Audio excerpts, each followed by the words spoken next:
শ্ৰদ্ধাৰ আজি সাংবাদিক দাদা বন্ধুসকল আৰু আমাৰ লগত থকা বিজেপিৰ দলীয় বিভিন্ন পদত থকা ভাৰতীয় জনতা পাৰ্টিৰ কাৰ্যকৰ্তাসকল, আজি বিশেষ কাৰণত আপোনালোকক কেন্দুকলাই ভৱনত আমন্ত্ৰণ জনাইছোঁ। আজি প্ৰায় বিগত 9 বছৰ কিছুমান 10 বা 15-20 এনেকুৱা পুৰণি কাৰ্যকৰ্তাসকলে মুদৈপুৰী মণ্ডলৰ ভাৰতীয় জনতা পাৰ্টি ওদালগুৰি জিলাৰ মুদৈপুৰী মণ্ডলৰ বিভিন্ন দায়িত্বত থাকি ভাৰতীয় জনতা পাৰ্টিৰ সাংগঠনিক কাম কাজ কৰি আহিছিলে।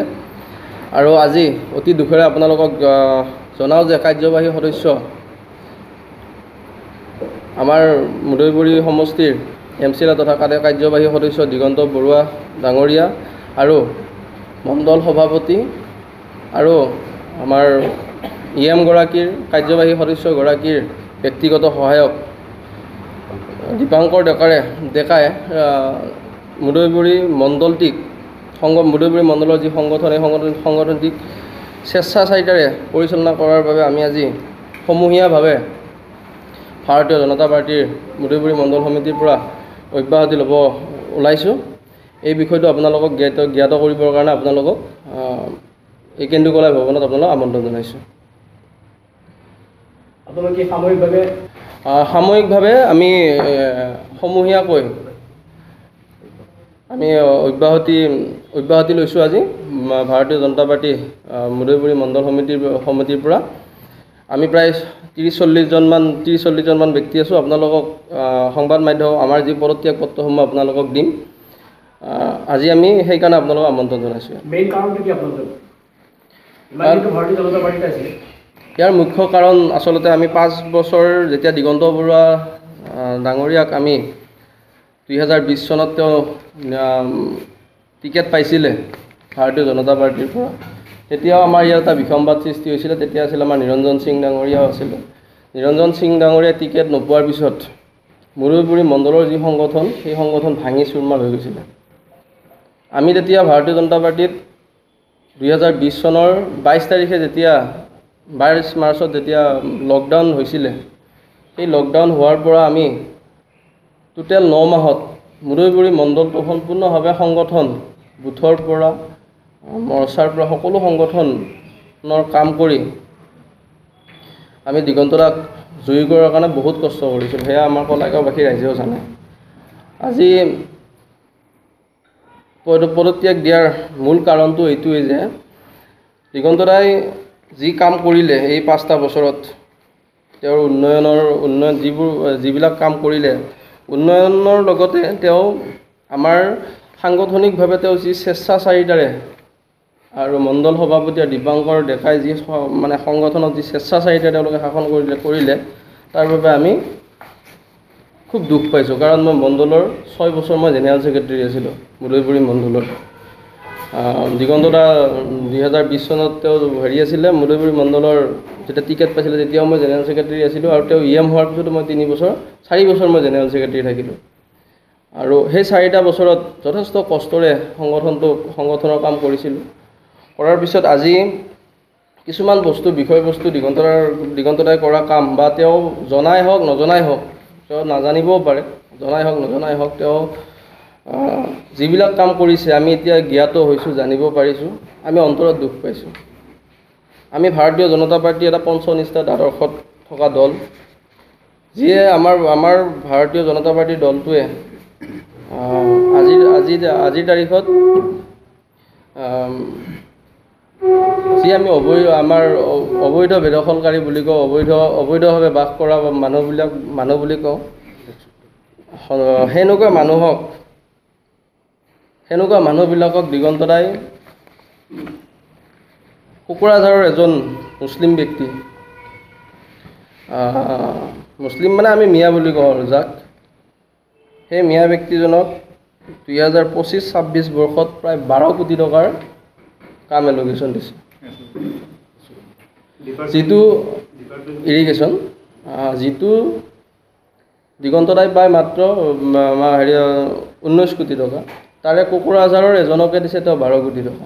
আমাৰ কি কলাইগাঁৱত মানুহ নাছিলে নেকি আৰু আমাৰ আৰু ওদালগুৰিত বেলেগ মানুহ নাছিলে নেকি আমি যি বড়ো জাতিয়ে 5,000 শ্বহীদৰ বিনিময়ত আজি এই BTC-খন পাইছে সেই বড়ো জনগোষ্ঠীৰ লোককো যদি দিলেহেঁতেন আমাৰ খিলঞ্জীয়া জাতি জনগোষ্ঠীকো যদি আজি দিলেহেঁতেন আমি এই কামটো আমি অন্তৰত দুখ নাপালোঁ আমি খুব চেণ্টিমেণ্টত কাম কৰিছিলোঁ আমি যোৱাবাৰ আমি কা আন্দোলনৰ সময়তো মই সেই অসম জ্বলি থকা সময়তো মই কলাইগাঁও টাউনত কাৰ সমৰ্থনত ফেচবুক পোষ্ট দিছিলোঁ কলাইগাঁৱত থাকি মই ফেচবুকৰ মই কাৰ সমৰ্থন কৰিছিলোঁ সেই 2019 চনৰ সেই ইমান এটা ভয়াৱহ পৰিস্থিতিৰ মাজতো আজি এনেকুৱা ধৰণৰ বিষয়বস্তুবিলাক দেখা পোৱাৰ কাৰণে আমাৰ অন্তৰত দুখ লাগিছে যাৰ কাৰণে আজি ভাৰতীয় জনতা পাৰ্টি মুদৈপুৰী মণ্ডল সমিতিটো যিদৰে চলি আছে দিগন্ত দাই যেনেদৰে চলাই আছে আমি ভাবোঁ যে ইয়াতে বিজেপিয়ে চলোৱা বিজেপিৰ আদৰ্শত পৰিচালিত হৈ থকা নাই আমি নিজৰ খেয়াল খুচিমতে চলাই আছে ইয়াত বিজেপিৰ আদৰ্শ জড়িত হৈ থকা নাই ইয়াত কিছুমান ব্যক্তি আহিছে যিয়ে আমাক কা আন্দোলনৰ সময়ত এটা সময়ত আমাক মাৰিবৰ কাৰণে আমাক মানুহক ঠাট্টা কৰিছিলে আমাক লগাইছিলে বা আমাক ঠাট্টা মস্কৰা কৰিছিলে ইয়াত বিজেপি জিকিব নেকি বুলি কৈছিলে যিবিলাক মানুহে কৈছিলে দিগন্ত দাই ইয়াত জিকিব নেকি বুলি কৈছিলে যিবিলাক মানুহে কৈছে দিগন্ত জিকিলে আমি চুলি খুৰাই দিম বুলি কৈছিলে আমাক ঠাট্টা কৰি কৈছিলে যে সিহঁতে সৰু ছোৱালীকেইটা দিগন্ত দাক জিকাব পাৰিব নেকি এনেকৈ কৈছিল কিন্তু আমি আজি সেইবিলাক মানুহৰ স্বেচ্ছাচাৰিতাৰে যেতিয়া দলটো পৰিচালনা হ'ব তেতিয়া আমি অন্তৰত দুখ পাওঁ দলটোত আমি বহুত ছেক্ৰিফাইচ কৰিছোঁ জীৱনত মই চাকৰি বাকৰি নিবিচাৰিলোঁ এটা মই 21 বছৰৰ পৰা বিজেপি কৰিছোঁ যিটো মোৰ সোণালী সময় মই ভাৰতীয় জনতা পাৰ্টিক দিছোঁ আজি খুব দুখ লাগিছে এই কথাবিলাক জানিব পাৰি এইবিলাক কাম আজি 3 বছৰ ধৰি মই ভুগি আহিছোঁ আপোনালোকে জানে যে ৰমেশ হাজৰিকা ডাঙৰীয়া যেতিয়া মুদৈপুৰী মণ্ডলৰ সভাপতি আছিল দিগন্ত দাই আমাক মানসিকভাৱে বহুত আমাক কৰিছে টৰ্চাৰ কৰিছে যাৰ কাৰণে আজি ৰমেশ দা ওলাই গ'ল তেওঁ এজন যোগ্য ব্যক্তিৰ কাৰণে BPL চিনি পাইছে তেওঁক প্ৰাৰ্থিত্ব দিছে আৰু আমিও আজি এই ভাৰতীয় জনতা পাৰ্টিৰ পৰা আমি অব্যাহতি লৈছোঁ যিহেতু ভাৰতীয় জনতা পাৰ্টিৰ আদৰ্শত মুদৈপুৰী সমিতিখন পৰিচালনা হোৱা নাই তাৰ বাবে আমি আজি পদত্যাগ কৰিছোঁ আপুনি চাব আব্দুল মতলেব বুলি যিজন মানুহ আছে তেওঁ দিগন্ত দাই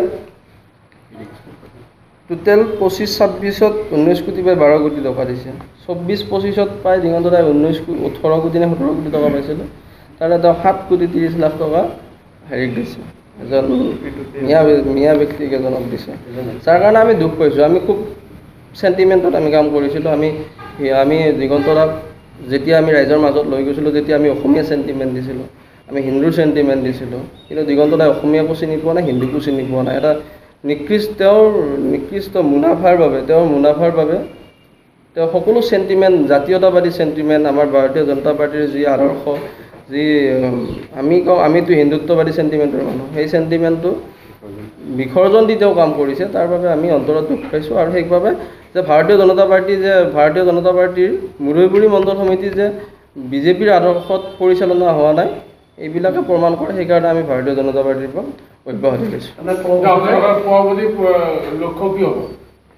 পৰৱৰ্তী লক্ষ্য আমি এতিয়া সিদ্ধান্ত লোৱা নাই আমি ভাৰতীয় জনতা পাৰ্টিৰ পৰাহে আমি অব্যাহতি লৈছোঁ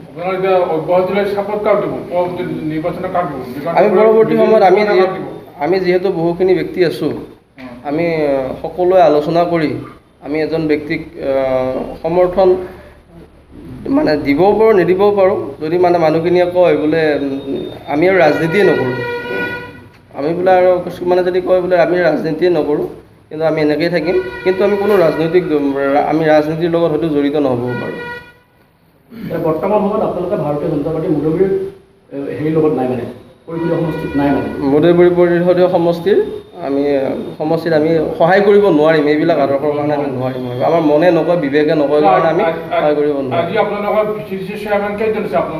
আমি 3জন VCDC চেয়াৰমেন আছোঁ বুথ কমিটিৰ সভাপতি আছে তাৰপিছত সম্পাদক আছে তাৰপিছত VCDCৰ মেম্বাৰ আছে আমি এনেকৈ 30-35 জনমান ব্যক্তি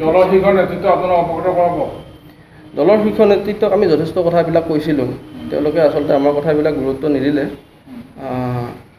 দিলীপ দাকো কেতিয়াবা ক'বৰ কাৰণে চেষ্টা কৰিছিলোঁ, যদিও তেওঁ যথেষ্ট ৰাজ্যিক সভাপতি হ'ল, তেওঁ যথেষ্ট ব্যস্ত হৈ থাকে এতিয়া। আৰু কিছুমান আৰু এটা কথা ক'ব লাগিব, দিগন্ত দাই যথেষ্ট সৰু মন লৈ ৰাজনীতি কৰি আছে। তেওঁক শুভেচ্ছা জনাইছোঁ, তেওঁ এই নিৰ্বাচনত জয়ী হৈ পুনৰবাৰ জয়ী হৈ আহক, শুভেচ্ছা দিছোঁ। কিন্তু মনটো উদাৰ আৰু বহল মনেৰে তেওঁৰ ৰাজনীতিৰ পথাৰখনত আগবাঢ়ক। আপোনালোকে যে ক'লে যে যিগৰাকী বৰ্তমান সভাপতি নৱৰাজ বৰুৱা আৰু তেখেতৰ একচুৱেলি আপোনালোকৰ ব্যক্তিগত সহায়ক বুলি কৈছে, কিন্তু তেখেতৰ আমি জনামতে এগৰাকী ৰান্ধনী আছিল দিগন্ত বৰুৱাৰ।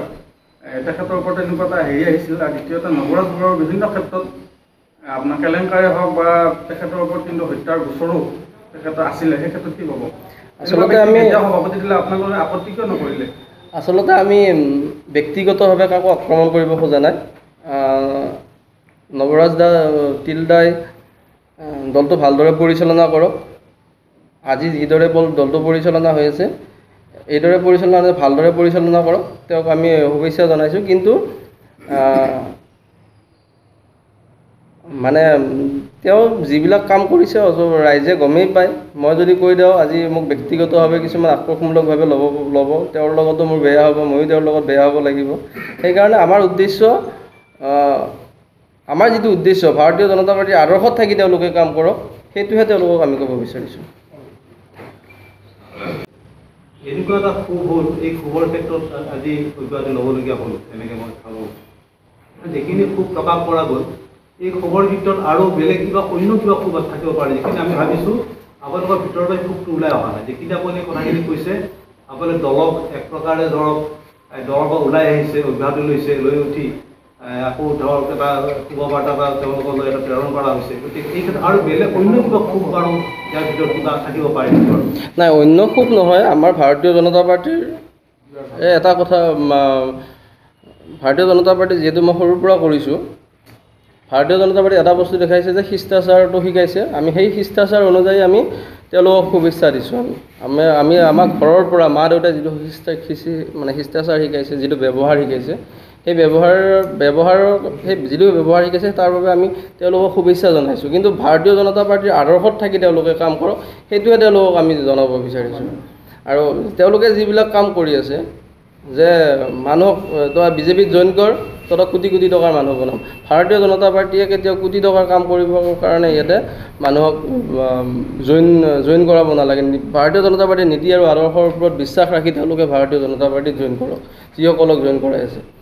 আৰু তেওঁলোকে এটা কাম কৰি আছে দেখিছোঁ, যোৱাবাৰ দিগন্ত দাই হয়তো নাজানে, তিলদায়ো নাজানে, এতিয়া আমি নেতৃত্বত আছিলোঁ তেতিয়াও, যিবিলাক ব্যক্তিয়ে দিগন্ত দাক যোৱাবাৰ সহায় কৰিছিলে যোৱাবাৰ ইলেকশ্যনত, সেই ব্যক্তিবিলাকক পুনৰবাৰ তেওঁলোকে মানে জইনিং কৰাই আছে। সেইবিলাক দেখা পায়ো আমাৰ অলপ বেয়া লাগিছে। সেইদিনাখন ভোলাবাৰী বাগিচাত দুজন দেখা পালোঁ, বিজেপি কৰ্মীকে জইন কৰাই আছে, যিবিলাক মানুহে দিগন্ত দাক সহায় কৰিছিল। এইবিলাক এনেকুৱা ধৰণৰ পলিটিক্সো নালাগে। জিকিবৰ কাৰণে আমি হাৰিয়ে গ'লোঁ, কি লছটো আছে? ভাৰতীয় জনতা পাৰ্টীটো 2080 চনত জন্মগ্ৰহণ কৰি সেই 51 চনৰ পৰা জনসংঘৰ পৰা হাৰি 80 চনত ভাৰতীয় জনতা পাৰ্টী, তাৰপিছত আমি এতিয়াহে আমাৰ ভাল অৱস্থা হৈছে। আমিতো হাৰিয়ে আহিছোঁ। 5 বছৰ হাৰিলোঁ, এতিয়া কি হ'ব? আমিতো শিকিব পাৰিম ন? শিকিব পাৰিম। কিন্তু কিছুমান মিছা প্ৰলোভন আৰু মিছা কথা কৈ ৰাজনীতি কৰিব নালাগে। আপুনি ক'ব বিচাৰে যে দলীয় সংগঠনৰ পৰা আপোনালোক ওলাই আহিছে? য়েছ।